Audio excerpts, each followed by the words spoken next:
first question to you is, if I gave you a pen worth £1,000,000, where would you hide it? Now, I've asked this question to hundreds of people, especially a year 11 class in England. Here it's called secondary school. So you can imagine the, let's say, the interpretations they gave me of where to hide that pen. But, well, you know, I like to laugh in class, so that's fine. But I'm asking you a serious question here, because it's to do with forensic psychology. If I gave you £1,000,000 pen, where would you hide it? Now, you might think, well, I'll put it in a safe. I'll hide it under the carpet, I'll hide it in the wall, I'll dig a big hole in the ground and cover it over and put a seat on it and a plant where nobody would suspect.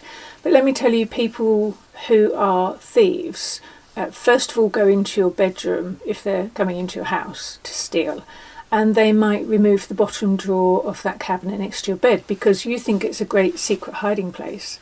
But in fact, that underneath the bottom drawer is a classic place for people to think they're being good at hiding stuff, when in fact thieves know that's where you probably have hidden it, or in sort of random places.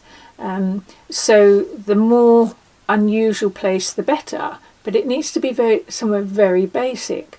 So what I'm getting to here, some of you might have thought that, oh, I know, if I've got £1,000,000 pen, I'm going to put it in with some other pens. So I'm going to put it right there on my desk with some other pens, which would be brilliant, actually, if you came up with that suggestion. That's really good thinking, and I can see why you're thinking it. You're going to hide something in with other things that are very similar to kind of like bring down how special it is against other things that are worthless. And you're going in the right direction.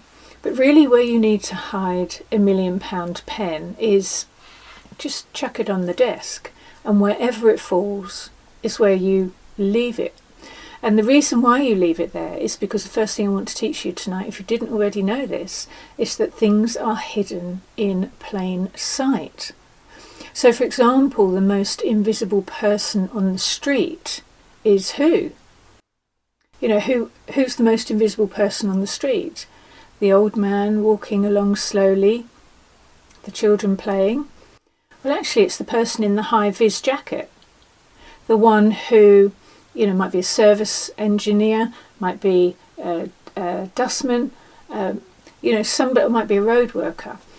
But the problem is, if somebody's wearing a high-vis jacket, what you're going to do is you're going to discount that person at all. So all the information that's coming into your brain during an ordinary day, yeah, we're bombarded with what's called stimuli, information coming in. So your brain's busy filtering out what's important, what shall I pay attention to, or what shall I just ignore. So that person in the high vis, the way we store information in the brain is you're going to store that along with, that's not really relevant information, I don't need to remember that because he's not important to my life. There's nothing really notable about somebody in a high vis. He must be a workman and he'll just get on with his job.